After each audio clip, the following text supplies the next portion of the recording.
লুইতৰ প্ৰবল গৰাখহনীয়াৰ কবলত পৰিছে জলেশ্বৰ সমষ্টিৰ টাকিমাৰী আৰু মধুপুৰ গাঁও। খহনীয়াত সৰ্বশান্ত হৈ পৰিছে বহুতো পৰিয়াল।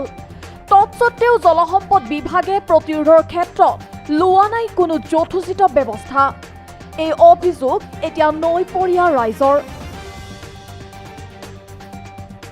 জলেশ্বৰৰ দাঁতিকাষৰীয়া অঞ্চলবাসীৰ গৰাখহনীয়া সমস্যা কোনো নতুন কথা নহয়। প্ৰতি বছৰে এই গৰাখহনীয়াৰ কবলত দুৰ্ভোগ ভুগি আহিছে অঞ্চলটোৰ ৰাইজে। খহনীয়াৰ গৰাহত পৰিছে এতিয়া ন পৰিয়াল। এইবেলিও অব্যাহত আছে প্ৰবল গৰাখহনীয়া আৰু এই খহনীয়াত জাহ গৈছে কৃষিভূমি ঘৰবাৰীৰ লগতে বহুতো সা সম্পত্তি, যাৰ ফলত পৰিয়ালসমূহে এতিয়া স্থানান্তৰ কৰিব লগা হৈছে অন্য ঠাইলৈ। তৎসত্বেও বিভাগীয় ফালৰ পৰা লোৱা নাই কোনো প্ৰতিৰোধৰ স্থায়ী ব্যৱস্থা। 3 গ্ৰাম এগনে 50টা বাড়ি গেছে, ব্ৰহ্মপুত্ৰ লৈ গেছে এই বছৰ। কেনেকুৱা অৱস্থা এতিয়া? বৰ্তমানটো ডেইলি দিনে ৰাতিয়ে ভাঙি আছে এই মাত্র পরেই আছে, সব সময় পরেই থাকে। পার্ক বাসের পার্ক দিছিল, ওটা তো ব্রহ্মপুত্র লৈ গেছে।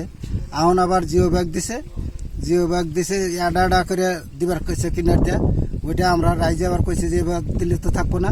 তারপরে আমরা কইছি যে কামটা বন্ধ করো, ইঞ্জিনিয়ার আসুক, ইঞ্জিনিয়ার লগে বৈশা আমরা 4টা কি 3টা ব্যক্তি বস্তা একখানে দিয়া ওটা আমরা জন্য অৱশ্যে গোৱালপাৰা জিলাৰ জলসম্পদ বিভাগে এই খহনীয়া ৰোধিবলৈ কালিৰে পৰা জিঅ' বেগৰ কাম সম্পাদনৰ ব্যৱস্থা কৰিছিল। কিন্তু বিভাগে নামমাত্ৰ জিঅ' বেগৰ কাম সম্পাদন কৰিব বিচৰা কাৰ্যত নৈপৰীয়া ৰাইজে বাধা প্ৰদান কৰিছে। ফলত কালি স্থগিত ৰাখিব লগা হয় জিঅ' বেগৰ কাম। নৈপৰীয়া ৰাইজৰ দাবী, খহনীয়াৰ স্থানত বিভাগীয় অভিযন্তাৰ উপস্থিতিত প্ৰতিৰোধ কাৰ্য সম্পাদন কৰক। কম 2 বছৰ ধৰি এনেকৈ গৰাখহনীয়া চলি আছে। আমাৰ চৰকাৰৰ তৰফৰ পৰা ইয়াত কোনো ধৰণৰ আমি সঁহাৰি পোৱা নাই। যদিও পাইছোঁ অলপ এই কিছুদিন আগতে কেইটা পাৰ্ক পেলাইছিল বাছৰ, এটা তাৰ দিছিল, সব ছিঙি গৈছে নদীত, লগে গৈছে। আমি ইঞ্জিনিয়াৰক কৈছিলোঁ যে এনেকৈ দিলে হয়তো এইটো নাথাকিব, কিন্তু ইঞ্জিনিয়াৰ কয় যে এইটো ইষ্টিমেট, এটা কৰি তাৰ দিছিল, লগে ছিঙি গৈছে। সেইটো বিফলে গৈছে, আমাৰ কোনো কাম হোৱা নাই। 28 লাখ টাকাৰ কাম বিলে আমি শুনা পাইছিলোঁ, কিন্তু কাম নহল। আৰু কিছুদিন আগতেই আমাৰ MLA ছাৰ ইয়াত আহিছিল, আফতাবুদ্দিন মোল্লা, তাৰ কাৰণে ধন্যবাদ। সি আহি ইঞ্জিনিয়াৰ আৰু ডিচিৰ লগত বহি এবেলি 200 জিয়া বেগৰ কৰাইছে আৰু কি 200 জিয়া বেগ সিহঁতে এটা কৰি কৰি আছে যে এটা কৰি দিব। ইমান দৰ ভিতৰত এটা জিয়া বেগ থাকিব নেকি? লখিমপুৰৰ পৰা জাকিৰ হুছেইনৰ report, Assam today live.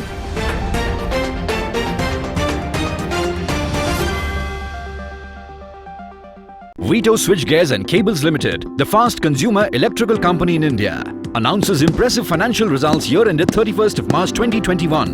Company showed year-on-year growth by 21.64%. EBITDA rises by 29.16% and PAT growth of 60%. Board-approved dividend of 10%. Vito also acquired 95% stake in Vancon Modular Private Limited in February 2021. Vito, experts in all electrical segments since 1967.